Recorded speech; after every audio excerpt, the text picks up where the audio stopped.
Hi, I'm Tabu. Catch me on Sit with Hitlist. There's one question from the audience, guys. They are drained, tired, listening to me. They're fed up. Yeah.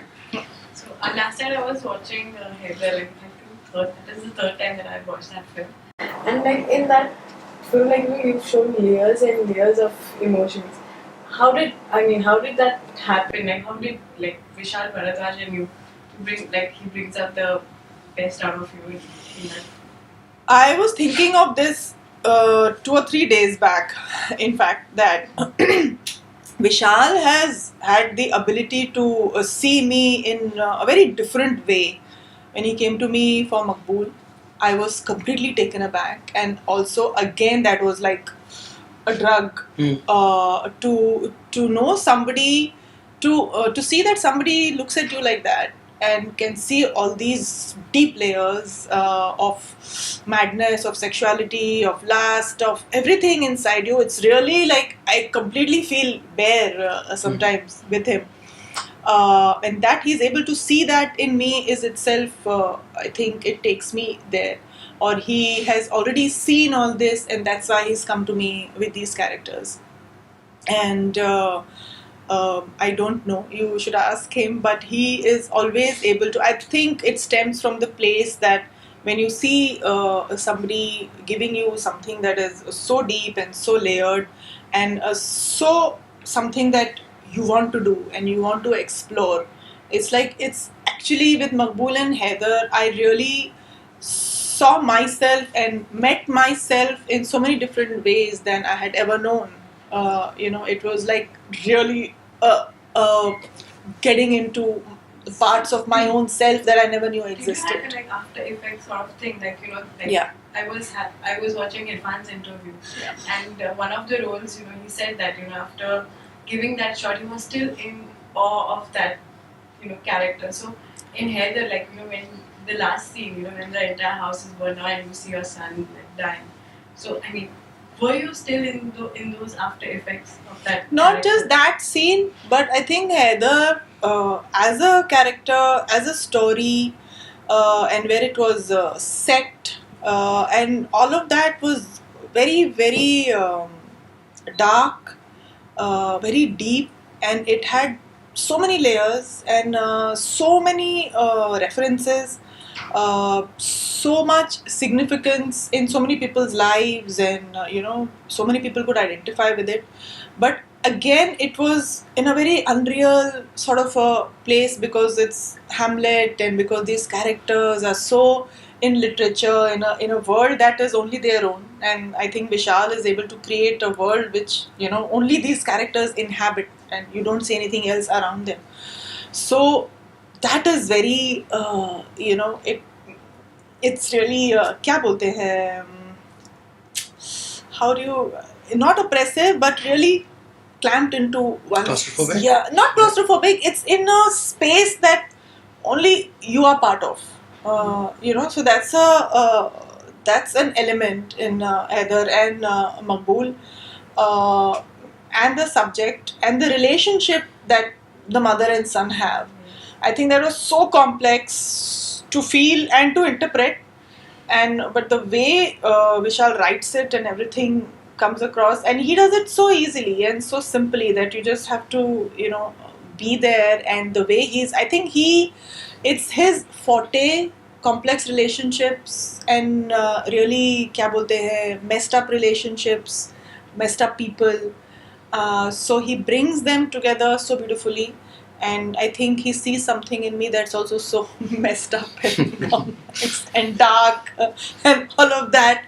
It's something else. That whole experience of working in Vishal's characters has been really like life-changing in many ways for me. Especially also Maqbool, where it started. Again, it was that space, that dark space, dark emotions, and so much betrayal and lust and all of that. And that was very real. Actually, Maqbool was the closest to truth that I have ever gotten, or I had ever gotten till that time. And it was very organic, and it was till Heather still there is a huge evolvement in cinema and the approach and the process and all of that, and so much else is surrounding the whole process of shooting. But during Maqbool it was not like that, and Maqbool was Vishal's first, and for me it was the first time I was entering that space, where the leading actress was so dark and so immoral and all of that, which was so exciting for me, but also very, very, it drained me also, because it was really like stepping into another person and just discovering parts of your own self which are so dark, even if it is for that period of time, and the relationships are so complex, and that you were not used to exploring those relationships on screen. One was not. I had never done it before Maqbool, and that whole process was very new, very difficult, very challenging emotionally, but it has to be one of my the experiences that I hold most dear to my heart. Did you break down? That scene where you said, "My love is pure," you broke down, actually? Yeah. There you go. It's pretty ironical in terms of the milestones that you mentioned in your career and the kind of films that you personally enjoy to watch. It's the fun, flossy films, the comic films. I enjoy watching drama a lot. Of course, everyone enjoys watching the fun and entertaining. That's why they movies. make 200 crores. Exactly. Like Goldman for. Congratulations, by the way. Thank you. Yeah. My question is, your career has also been something on a similar path. Was that something which was planned? Like last time I mentioned, which is not many people must be aware that Amdani Attani Kharcha Rupaya and the Chandni Var released in the same year, which is it's like chalk and cheese. So What? You just accused me of not doing any research. I'm just saying same here. So I'm just saying, is this how you had planned it, or something that there's something very serious coming up and I need to take a... Nahi yaar, I don't think in my generation of actors, I don't think we were the planning types, or we did not have any need or the sense, or we were not. I don't think we were manipulating or planning our careers as such. Matlab, on a day-to-day basis, you have some idea of the work that you want to do and you want to be associated with and all that. But I don't think we could afford to plan, because so much was happening that I was just doing whatever I wanted to do, or jo acha laga hai. Sometimes you're getting a lot of money for something, sometimes you're getting a great role. And Amdani Attani, especially because Raghavendra Rao Garu was making it, and that was my second film with him. I consider him my guru. My first film, Kuli Number One, was with him. Learned a lot from him. Stuff like, you should have your own house, you should have your own money, do everything, and be very careful with your time. And always be on time. Be very punctual. Half an hour early sometimes. No, thank you for that. I was told 3. No, 3:30. 3:30. 3? Never mind. Sorry. So everything of that I learned from him, to respective directors. Do your work. Do not think about anything else. Just do your work. And I believe that he's taught me so many things about how you should be, how you should conduct yourself. Always walk properly, dress up well, look nice, always look beautiful, and do your work. Don't think of anything else. Sleep on time, enjoy your life, but do your work properly, And that was my second movie with him. And I just did not want to say no to it. I really wanted to work with him again, because also he packs up at 5:30 every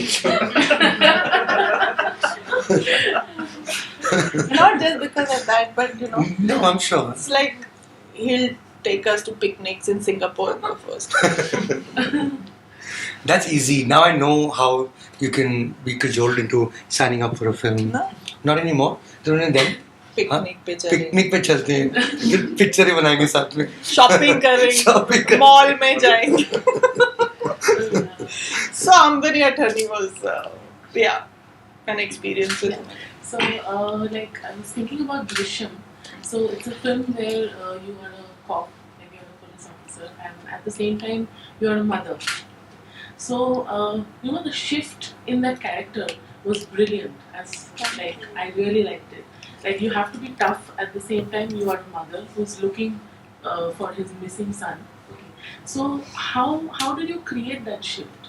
Like, how did you develop that character? Okay, I must start with saying that Drishyam is one of the most difficult characters that I've done in recent times. I knew it was going to be difficult for me to crack because of what you said, because of the conflict of her personalities, because she had to be this person and she had to be the vulnerable mother. And I don't know how I was, but I didn't have to think about that and all that, but I knew that there's so much conflict in this woman that if she is not the hardcore cop, she will not be able to, find out her son's killer. She had to be that person.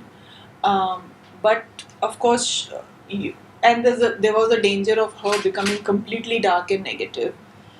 Which of course was not required, because you also had to see the vulnerability, because it's because of her vulnerability as a mother that she's also taking those hard steps. Maybe if her son was not involved, she wouldn't have gone behind that inquiry and that investigation, so with such a hard hand. And I think her inner person is more the cop, and I don't think that she could have been in this position professionally if she was not that hard as a person. If she did not have the ability to be so hard, she wouldn't have reached this position in her profession, So somewhere I think there is a balance which is tilting more towards the cop in her. Because the mother in her is finally fallen prey to her own vulnerability and she can't do anything about the mother in her, but that was, I think that one scene really brought out every color in her personality, where you see her just as a mother and not even saying anything. I think it was a beautifully written scene also. And when I look at Drishyam, I feel that it's something that I'm so happy to have been offered and to have gotten to play that woman, because I don't think I've played somebody like her, like so strong and so correct. She's so correct that you can't fault her and you can't love her either. So you're always, as an audience also, I think somewhere you're conflicted between wanting to hate her but also understanding her pain. Yeah. It was a beautifully written character. Thanks. I don't know the question, I don't know how I did it, but it was a journey in its own to do it, yeah. The last time we spoke, you had mentioned two things that you really wish to do is one, learn music, and two, travel. Yeah. I'm assuming the picnics are now not as often as you used to do earlier. Wait a minute, he's saying picnics and you're saying picnics कोई actually. नहीं लेके जाता picnic पे. Is there any progress? हम साथ हैं मस्जिद में से गए picnic. Yeah. That must have been one full picnic over there. The whole movie must have been a picnic. I literally enjoyed that movie. See? No, we all did. I'm saying it's a picnic. I'm not saying it's a bad movie. हाँ, बोलो. So is there any progress on that? There is no progress. For that, would there be another sabbatical? No. I work like a sabbatical. I do few films, there's so much time in between films, so I don't have to consciously take a sabbatical. Anyway, films are really spaced out these days. Nobody is doing like 10 films at a time, or even 5 films, or even 2 films at a time. I think everyone. But is you've doing done that one before, film at a right? In time. the 90s? Yeah, we were Like like 96, 3. you had 8 releases. I wasn't bragging, just say. Yeah, no problem. But it's true, right? 3 Yeah. shifts a day. 3 shifts a day. I had 4 releases in one day. I Wow. remember, yeah. Astitva, On one Friday. Shikari, I don't know, something. 4 films, yeah. So yeah, it was crazy, but see, that's how it was, the way it was. The movie industry was like that. Yeah, it was like that. And we were all, I think when you're much younger, you have much more like enthusiasm and energy to go everywhere and be everywhere, and and you're enjoying it also. कि मैं आज यहाँ जा रही हूँ, मैं आज वहाँ जा रही हूँ. You're crying also, you're not sleeping, and you're sleep deprived, but you're enjoying all that because you're doing all what a young girl is doing, wearing good clothes, romancing and acting and all of that. Right. So yeah, but yeah, it's also crazy to be in so many places at the same time. Now, I don't know if I have the bandwidth to do a lot of things at one time. But what's the big change that you see from the 90s till now in terms of the movie industry itself? So social media, Yeah. of course, that's the biggest entry. I don't know if there's a bigger, point of change that we can notice. I can't imagine you being active, I'm not. particularly, right? I mean, shouldn't even bother asking. No, I'm on Instagram. You're on Instagram. Okay, cool. Safe Picnic and photos. sound. Yeah. You don't have to engage. You don't have to opine. You don't have to listen. Nothing. It does not take up that much time. So that. And the change is that, the big change is that everything except the actual shooting is also become like a project. Right. It's not just about the film or the product or the quality of the product anymore. It's the quality of the preparation, it's the quality of the post-shooting, and everything else has also come into a lot of focus. Right. So Even that makes news now. yeah, Right. so you don't know where the energies are actually in terms of distribution. How much energy is being put into pre, post, or the actual thing. Right. So that is a big change. What else? I think these two. I mean, it really encompasses. What about the position of women in the films? I'm asking this because that's been the buzzword across Hollywood this year. I mean, Golden Globe you saw. But in general also, like the number of powerful men who've been outed in 2017 is like, it's unprecedented. And of course that's true for Bombay, or that's true for other industries as well, right? Yeah. It doesn't need to be specific to Correct. films.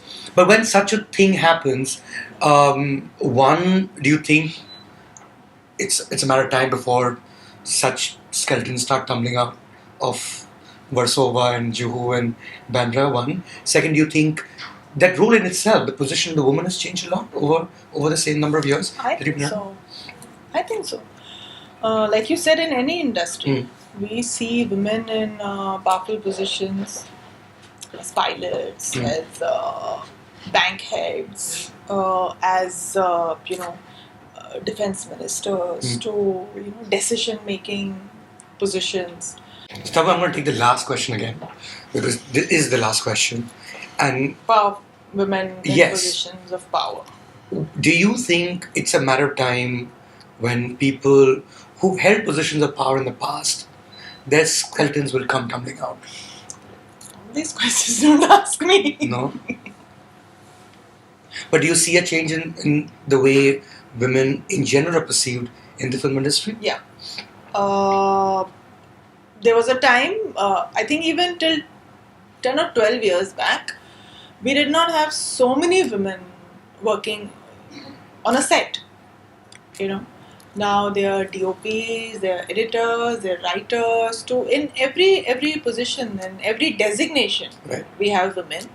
I think also it has a lot to do with women wanting to consciously wanting to empower themselves economically, financially, and in every which way, and be the master of their own choices, of their decisions, and not feeling the need to depend on anybody. Not depend on men or their husbands, but generally their families, their parents, fathers, brothers, other siblings, or anything. I think it's more uh, coming into their own as people and recognizing themselves as people, as individuals. Right. And that's what is interesting, and that's what I find very interesting in people when people discover themselves, or at least are conscious and are on the path of coming क्या बोलते हैं becoming individuals. Not just emulating or not just being in a particular kind of role that defines them, whether they are actors or whether they are the roles they are choosing, or whether in society or in their families or whatever. You as an individual are unique and specific in your creation. And I think everybody has the right to go on that journey, in their own abilities, in their own capacities. All of us may not have the luxury of discovering ourselves and, being on our own, like self-discovery and journey. Sometimes these are really, luxurious concepts. But in whichever way we can afford, I think as individuals we should come into our own. And that's what is happening with women, which is amazing. And I really, really feel happy when I see women who have an individual personality of their own, who are their own people, who have a mind of their own, who have a worldview, who have, their own growth, human growth. It's very interesting. It's very, it gives you a lot of hope. Right. When you see growth in people, when you see the need and the desire for growth. It's most interesting. Thank you for being so interesting, Tabu. Ladies and gentlemen, great set with Hitlist. Thank you for Thank coming out. you.